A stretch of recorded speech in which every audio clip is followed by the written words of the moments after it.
بسم الله الرحمن الرحيم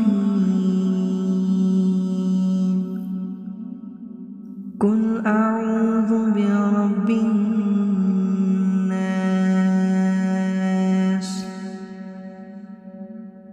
ملك الناس إله الناس من شر الوسواس